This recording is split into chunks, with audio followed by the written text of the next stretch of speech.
নির্বাচনী প্রচারণায় ব্যস্ত সময় পার করছেন ভোলা সদর উপজেলার আওয়ামী লীগের সভাপতি, সদর উপজেলা পরিষদের দুইবারের সফল চেয়ারম্যান ও আসন্ন সদর উপজেলা পরিষদ নির্বাচনে চেয়ারম্যান পদপ্রার্থী আলহাজ মোশাররফ হোসেন। তিনি ইতিমধ্যে প্রায় অর্ধশতাধিক গ্রাম ও মহল্লায় নির্বাচনী প্রচারণা করেন। আগামীতে উক্ত উপজেলার অন্তর্গত প্রায় প্রতিটি ইউনিয়নে এই প্রচারণা সম্পূর্ণ করবেন বলে জানান তিনি।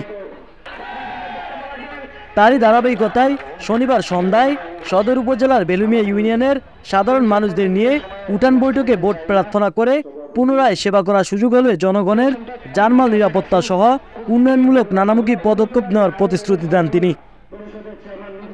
উঠান বৈঠকে জেলা পরিষদ চেয়ারম্যান আব্দুল মোমিন টুলু, ভোলা পৌরসভার মেয়র আলহাজ মনিরুজ্জামান মনির, জেলা মুক্তিযোদ্ধা কমান্ডার দোস্ত মাহমুদ, জেলা আওয়ামী লীগের সহসভাপতি হামিদুর রহমান বালুল মোল্লা, কাছিয়া ইউনিয়নের চেয়ারম্যান জহিরুল ইসলাম নকিব, সদর উপজেলা মুক্তিযোদ্ধা কমান্ডার ওহিদুর রহমান, উপজেলা আওয়ামী লীগের সাংগঠনিক সম্পাদক আজিজুল ইসলাম, বেলুমিয়া ইউনিয়নের চেয়ারম্যান সালাম মাস্টার সহ আওয়ামী লীগের বিভিন্ন নেতৃবৃন্দ উপস্থিত ছিলেন।